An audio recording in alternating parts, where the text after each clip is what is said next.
Well, let's get our guest on now then, because he might be able to give us another Scottish perspective on the situation, among other things. Former Scotland international Greig Laidlaw joins us. How are you, Greg? Very well, thank you guys. Pleasure to be on, and looking forward to chatting to you. Great to have you on. And you're obviously out in Japan at the moment, and the top league season was delayed a little bit, but it's underway now. But we've just been chatting about the whole France COVID Six Nations situation. Obviously, we're supposed to play Scotland at the weekend. So have you spoken to any of the boys in the Scotland camp, and what do they make of it all?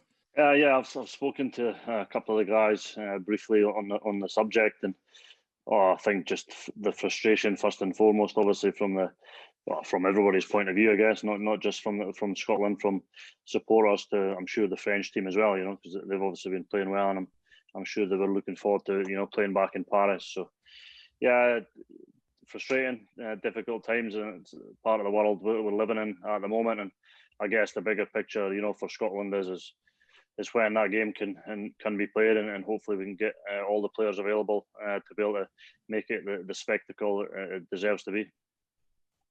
That's a difficult thing, isn't it? I mean, it's just not knowing. As a player, you've been in that camp for over a decade. If you were in there now, you're training, you're in that bubble, but you've no idea if the game's going to be replayed, when it's going to be replayed.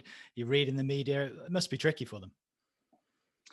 Yeah, it must be, and I think, I guess, the players have probably had to learn to adapt, over the last period of time anyway, adapt into a lot of new things, playing in empty stadiums when it's quiet, adapting to games being cancelled, in domestic leagues.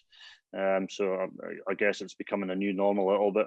Obviously, nobody hoped it was going to get to this stage in the Six Nations. Sadly, it's come to that, but I think for the tournament's sake, for everybody's sake, everybody is hoping obviously the games can get played and it doesn't affect the result of the tournament. Speaking about adaptation, I'm sorry if I'm jumping on your questions, Tim. It's got nothing to do with COVID, but tell me honestly, tell me about Japan. I just want to know how you've adapted the family. How big is the flat? I mean, so Greg was in Clermont with me, and you had a nice house, and you had some outside space, and you could run around and stuff. But every single picture that I've seen, unless you're very good at communication, the sun is always out. You seem to have a big smile on your face. I'm sure the boys are basically, like drinking your words in terms of knowledge that you can pass on to the team and stuff. How's it been? It's been awesome, thanks, Benji. So far, obviously a lot different when you sort of first arrive. And I've travelled to Japan before, thankfully, and but you know what it's like travelling to a country and then actually coming to live there. It's two different things. So I came out myself first for the first couple of months, which was actually brilliant. So I sort of found my feet a little bit, and then Rachel and the boys, they travelled in December, and I arrived here in October. So yeah, mate, it's not quite Mars, but when you first get here, it's far off. Just a bit like just the silly little things about going to the supermarket and trying to use the self-serve checkouts, praying that the ladies don't ask you if you want a bag for your stuff. Just keeping your eyes down and trying to get in and out there as quick as you can. No, that's like 99% of your time in Clermont, mate. It's just as soon as you started sort of roughly blabbling a little bit of French, then you decide to bugger off.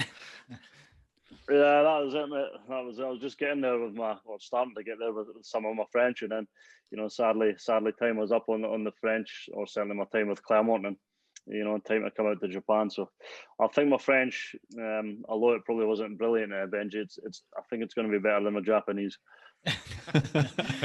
Mate, talk us through your first couple of weeks, because we caught up, I think, 2 weeks on the phone now, and you had a fairly shaky start to life in the apartment. So talk us through what happened in the flat. Yeah, quite literally. I've had 2 earthquakes since I've been here, Johnny. The first one I was still on my own, and as Benji mentioned, we were in an apartment. I just overlooked the training facilities here at the club. Actually, it's just out to my right hand side, and I was just lying on a sofa one night, just watching a bit of TV. I think I'd just been on the phone back home to Scotland, and I almost felt sick. I was like, I don't feel too well, and then I sort of looked up, and the whole curtains were moving. And I was like, this is a bit strange. And then I've obviously realised what's happening.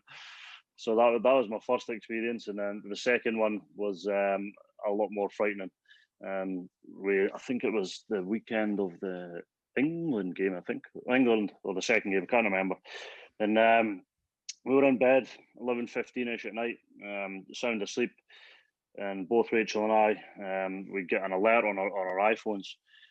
Sort of, when you're sleeping, I've sort of rolled out of bed, sprung up to my feet, and I was sort of, what's happening type thing, and Rachel's looked at her phone. It was, an earthquake alert, and then sure enough, literally 10 seconds after that, the whole building was on the move. And when I say on the move, it was really moving.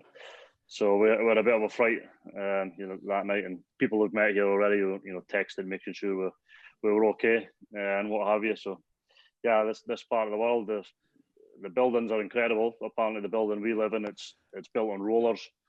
So it's built to that's move. What you want, rolling down the street. Yeah, that's what you want. Yeah, that's it. So could have been flying down the street for our I knew, but yeah, we're okay, and incredible engineering, I guess.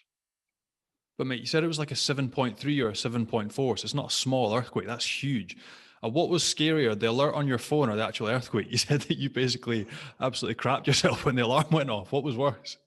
Yeah, well, at the start it was that beat, because as I sort of said to you, when it was a loud alarm, I've literally rolled out of my bed and I'm sort of standing on my feet at the side of the bed before I realised I was sort of up and wondered what was happening. But once the building started moving, that it started to get pretty scary, to be honest. And I think you get told to run the bath, fill up the bath full of water, just in case the pipes burst and you don't have any water in the house, and open your front door as well in case the building gets any movement, in case you get trapped inside. So once you start hearing things like that, you start getting it starts to become pretty real. But yeah, as I said, incredible buildings we get to live in.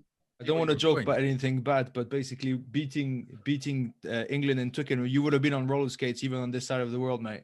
So in the end, it's not too bad. Yeah, exactly, mate.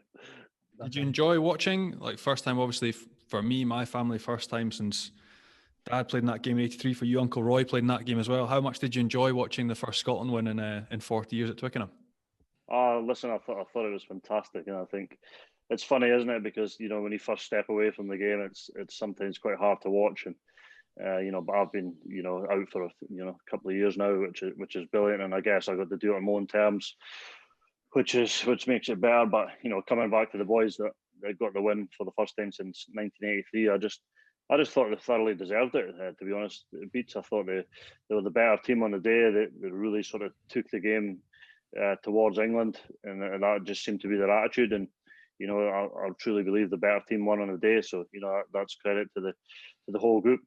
For going down there and getting the win. And sadly that second week, against the Welsh, we just came up short, and probably a game that the boys should have won. And after speaking to them, and I know they're pretty frustrated. And you mentioned settling in, Greg. We've talked about earthquakes. We often speak to people on here about what it's like to settle into life in France. You mentioned it might be a little more tricky settling into life in Japan. Just give us an idea of the other kind of cultural things. People often talk about going to the onsen. I don't know what that's like in COVID times, if that's allowed. If you've been, have you been to an onsen yet? Yeah, I've been actually. We've there's one just kind of not down the bottom of the road, but 10 minutes down the road there. They have been closed actually, because we're still in what's classed as state of emergency here in Japan, although the cases are quite low. But earlier on they were open, so yeah, we have been down. We've been down to the one that's near us is really good. So you've got basically a family section which is outside. So obviously you're covered up. You've got your undies on. You've got your speedos on, whatever you like to wear in there. But if you want to take on the inside, it's you're fully naked and immersed in the Japanese culture of the onsen. So I've taken the boys down a couple of times, which seems to be commonplace. A lot of the Japanese, go down there with their families and stuff as well. So it's part of the culture, and good to experience it. Awesome. How have you found the standard, mate? Like, obviously now you've done Pro 14, Premiership, top 14 latterly and now out there in top league. How have you found the standard generally of training compared to like a Clermont week in, week out? And then the standards, I know there's only been a couple of games that was pushed back, but how have you found it so far? Oh, listen, Beats, it's been brilliant. I think in terms of like the work ethic and stuff of the players, the Japanese players, it's excellent. You certainly can't fall out. They train really hard, and certainly how it works here at Shining Arcs. We've got quite a lot of company players that make up the majority of the group, and then obviously with the foreign guys, and we only have 3 professional Japanese players within the group as well. So the level's pretty good, to be honest, mate. I think we've got some good players here at NTT. Christian Leilefano, sadly he's injured his Achilles. Got a guy called Fletcher Smith came over as well. He's played a lot of rugby in New Zealand. Jimmy Tupou as well in the second row. He plays 6 as well. So a lot of good players. The standard of the league is pretty good.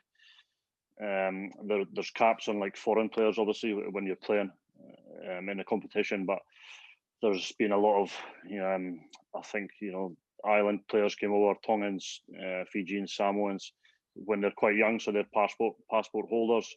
So obviously they don't count towards the foreign players. So you're playing against some pretty heavy hitters and some tough teams. We played against Toyota there at the weekend. They put us away fairly comfortably at the end, but they're a pretty good team with a lot of players with that sort of makeup.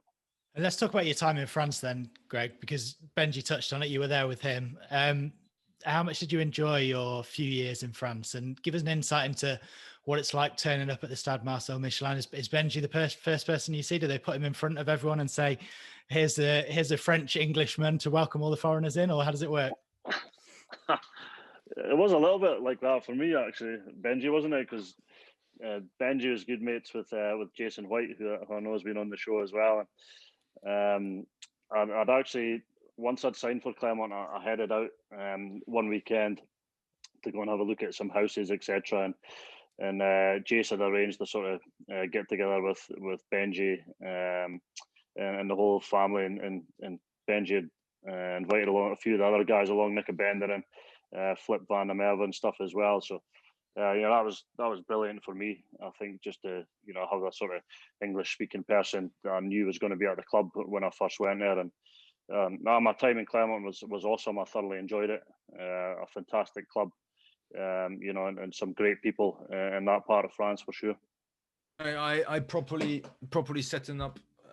If there was any doubt of him ever going to sign for Clermont, then he rocks up in Clermont. The sun is shining. We have a few beers and have a brunch at the house and have a great time. He went in a box of a mate of mine who basically drinks red wine for breakfast and who fell in love with Greg and it was saying how much he wanted to invite him to do this, to do that. Then on a Sunday, didn't Jason take you to l'Auberge de la Moreno, which is like a restaurant up in the mountains, which you eat the truffade, which is like the local delicacy in Clermont. It's like a potato dish that's absolutely delicious. So he had the weekend. There was no chance in the world he could have possibly signed anywhere else. And then he signed. And then we had the shittiest season of the last decade, the year after. Not because of him, but because we won the league that year. It's that year 17 where we won the league, but we lost the Champions Cup final. And after that, the first thing that we did was to go to Vegas after basically to start our new season, which wasn't the smartest thing to do. And we had, I think, a total of 19 injuries at some point. Greg actually arrived injured, or you were injured yourself pretty early. And remember, you try to rush back to come back because you hate to be the injured guy that joins a new club, right? And one of the big signings. So he was rushing to come back, but then took it a little bit too quick. So basically, first season absolutely shite. Second season tremendously good. Yeah, it was a bit like that, wasn't it? It was your guys' fault for all going on the piss for a couple of weeks before I arrived. So I never got to go on that trip. I knew a couple of the new guys that signed. I think the first thing they done was went down to Ibiza with you boys and got on the beers for a couple of weeks. But I was a little bit late because fortunately for me, I went on the Lions tour, so I turned up a little bit later. And then I think it probably was my fault a little bit that season, because I was the first guy to get injured And then after that, it was just a bit of an abomination. After that, everybody seemed to get injured, and as Benji said, I think we had about 17 or 18 injuries. But I think that was testament to the squad. I guess when we were my second season, we were able to bounce back, won the Challenge Cup. Sadly, we were beaten in the final of the top 14. Which that definitely is a game that I think about quite a lot. And it was a bit of a disaster because I would have loved to have won it for sure. Were you disappointed not to stay on, Greig, a little bit further at Clermont? Because I remember ages ago talking to you before you signed. I think you were between Clermont and Toulon, and I was saying, look, just do not go to Toulon, go to Clermont, like big club, stability, good structure, it's the place to be.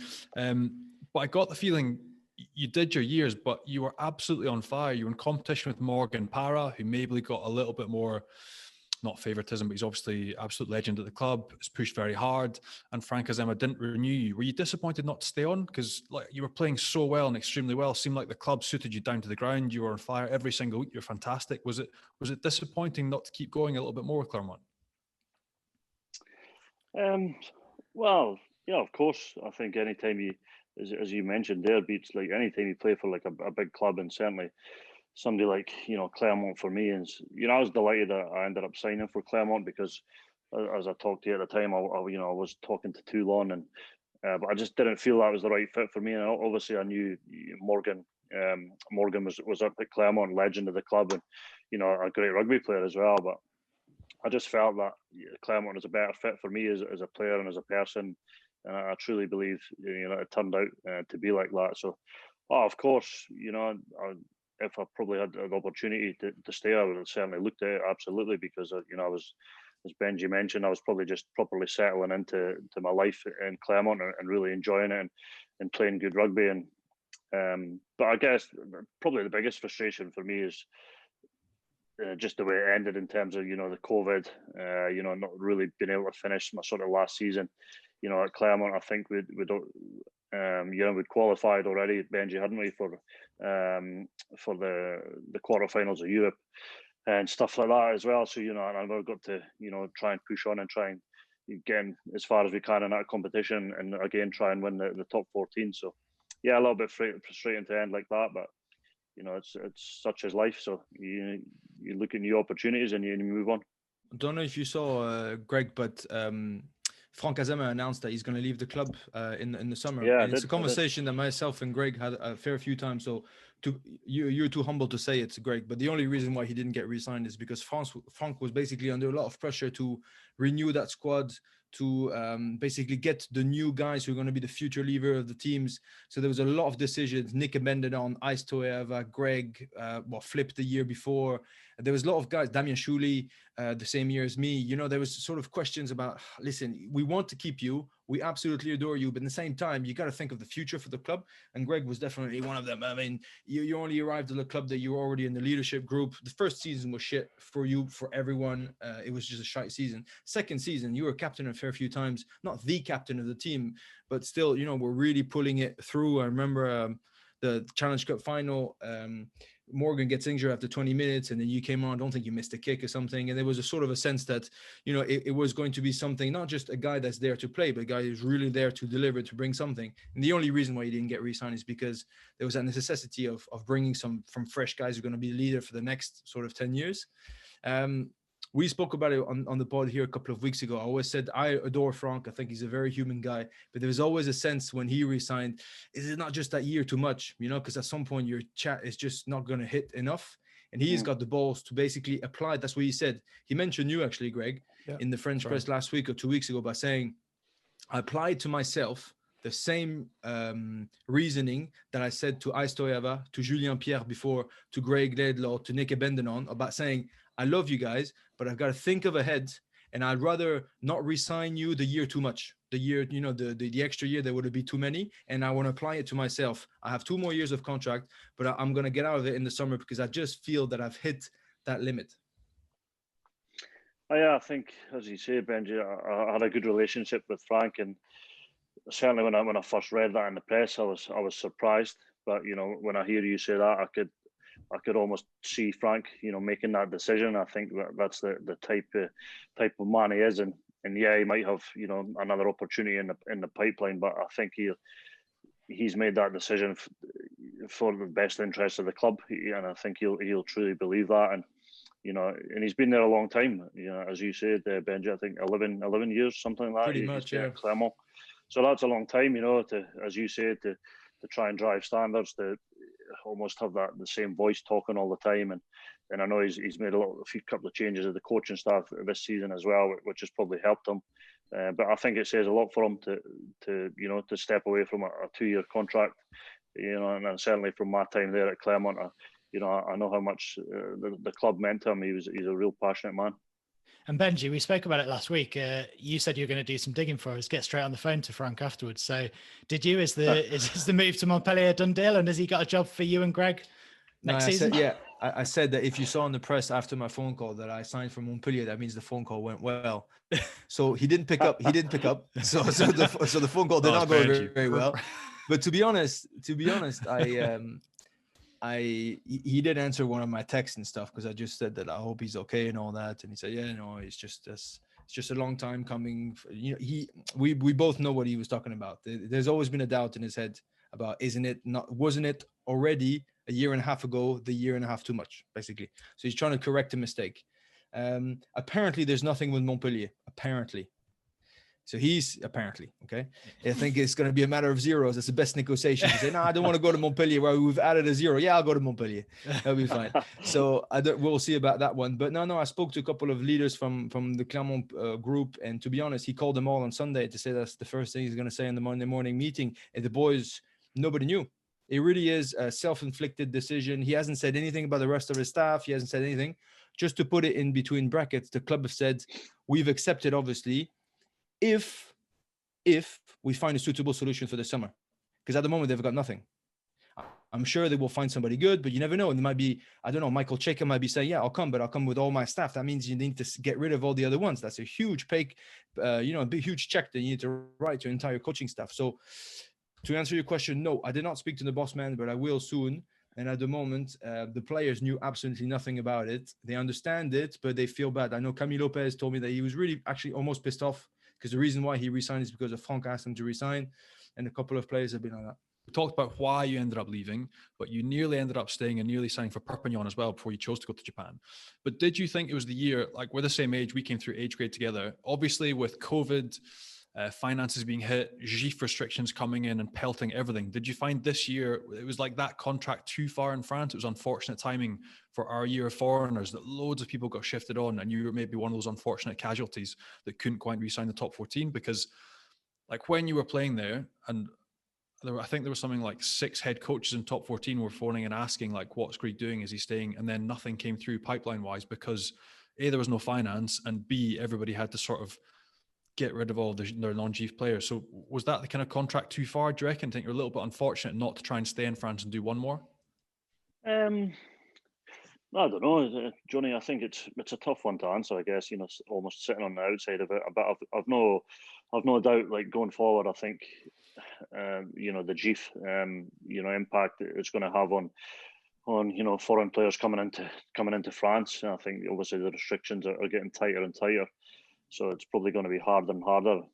As you mentioned, you know, I spoke to Perpignan, which actually I was really close, probably, and I was really torn what to do to stay in France and sign for Perpignan, because I was really impressed by the Perpignan coaches. I think they sort of took a long time to come and speak to me and say, look, the club have kind of made mistakes in the past, and we're trying to get good people now and sort of bring the youth through. And you know, they sort of looked at me as being a big figure, I guess, and trying to help that happen and bring through the youth players. So you know, I was quite, you know, humbled by that, and I was really close to going, because it's, in terms of, well, one, a club, in terms of the history, it's fantastic. The support base, you know, 2, lifestyle, you know, would have been awesome as well. But I think just, you know, the Japanese thing, it was a really good opportunity to just experience something completely different in my career. And as you guys all know, the same as me, you only really get one chance at it. So I just felt that if I don't do this now, I'll never be able to do it. So that was probably the reason in the end that, I ended up, coming over here rather than staying in France. And you mentioned the lifestyle and the culture in France. You obviously enjoyed it. You stayed there for a few years and almost stayed and moved to Perpignan and stayed in France longer. We often discuss on here that it gets a bad rep sometimes, particularly the coaching element. But how did you find it in terms of moving? You played in the Premiership, you've played in the Pro 14, now you're playing in the top league. How did you find the adjusting to obviously a different way of doing things, but the coaching in France? Well, I think I was quite lucky, Tim, to be fair, because we've already touched on the show about Franck Azéma, and I think Frank's probably had a lot of influence in his career, from foreign coaches, but Frank's also a guy, he's willing to learn, and he sort of he'll admit himself he's not got all the answers, and he's willing to speak to players, speak to different coaches, and go and learn.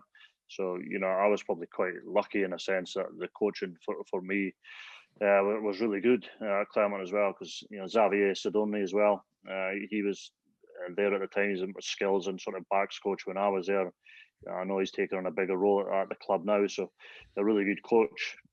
So, certainly, from my time in France, certainly no complaints. I was probably one of the reasons why I went to Clermont, because I knew that they had that, kind of reputation of a club that are really well run, but also the training facilities as well are some of the best in the world.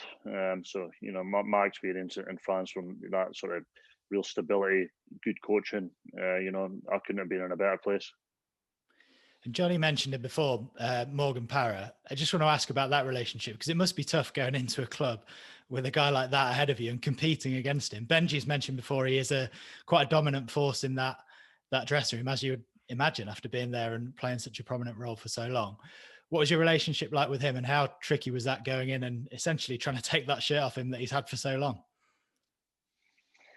Yeah, listen, I think there was probably times that Morgan didn't maybe like me too much in those times. I'd get frustrated as well. But I think I really thought long and hard about when I was going to Clermont. I knew that would be one of the big challenges. But for me it was really healthy, because I knew if I wanted to one, play in the team, two, play good rugby, I really need to push myself. To get into that Clermont team and in front of Morgan, or playing alongside Morgan, whatever it was. And I always just said to myself, if I get chosen, if I get given that opportunity, I'll make sure I'm ready to play, and I'll just put my best rugby on the field and let my rugby do the talking. So that's what I tried to do in my time in Clermont, and I think certainly that second season I was there, I was in really good form and really enjoying my time in France, and two, my rugby. And I think building the relationships, also with Morgan as well, because he's as we talked about before, he's a massive figure for the club, and he understands the top 14. I've listened to the show and before, and Benji, Johnny, you guys have talked about it before. Top 14 is different. It's a little bit different from other competitions. So, I would sort of use Morgan as well to try and help my game in the top 14. To be honest, when there's two guys who are ready to compete at that level, there's a sense of respect between them too. I think by challenging each other, not making it easy for each other, by going full on, was actually a way of respecting each other pretty much. And I felt that, funnily enough, the two of them had the same attitude respectively. So Greig didn't mind being on the bench, but he clearly showed that, listen, that's not why he came here. He was there to challenge and to compete for their starting position. And at the same time, every time that Morgan was on the bench, he's like, listen, I can't wait to kick him off the team, because that's my team, that's my thing. But that only brought the best out of the two. And to be honest, I think you've mentioned it a few times, Greig, once you understood what the animal of top 14 was from within, you actually had more respect for what Morgan did in terms of body commitment and knowing exactly the edge that it needs to perform. And the same way that Greig coming over to Clermont, Morgan after a couple of months, and it usually takes Morgan longer because he's because he can be a bit of a dick. But it took him a little bit more time. But in the end, he would fully admit that he was really impressed with the way that Greig handled that transition and understanding the beast that is top 14 in French rugby, and then performing at it, if you know what I mean. So it was really a matter of mutual respect, but it just takes a bit of time with those angry little shits that are number 9, basically. Yeah, that's it. Thankfully, we never had too much contact at training in Clermont as well. It's probably helped if we were able to stay out each other's way a little bit during the weekend and stuff like that. But I think, as you mentioned there, Morgan he was pretty aggressive, for a 9, and I think that longevity he's had in the top 14 in terms of the way he does play for Clermont. He puts his body on the line, and he's almost like a 9th forward a little bit when he plays for Clermont. Especially at Stade Marcel Michelin. So yeah, I learned a lot, I guess, pretty quickly of the way he played when I was there, and I guess when Morgan wasn't playing, when I was playing, that I had that standard to live up to, I guess, in many ways, and that probably helped me play some good rugby as well.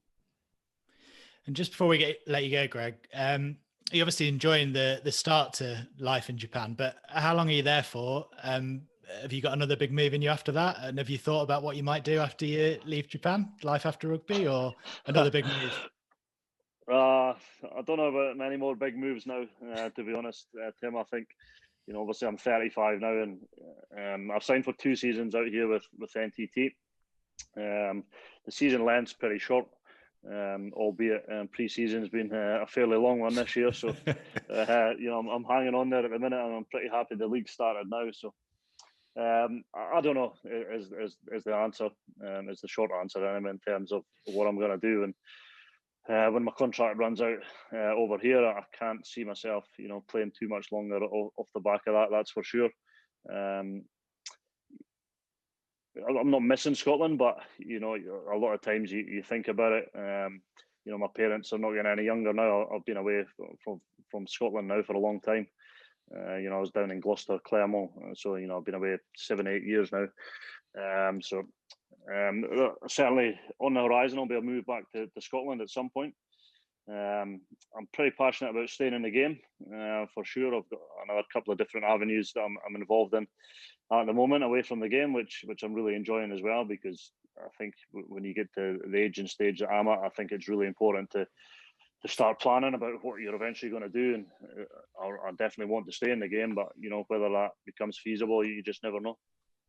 So what are you doing away from the game, mate? You talked about a couple of adventures. Anything interesting going on? Like, obviously, I've known you since we were 16. I know that you would be an amazing skills coach, kicking coach, analyst. Like, rugby sense, you'd be phenomenal. You would drinking 100%... coach as well, apparently, Johnny. Not me. I need coaching.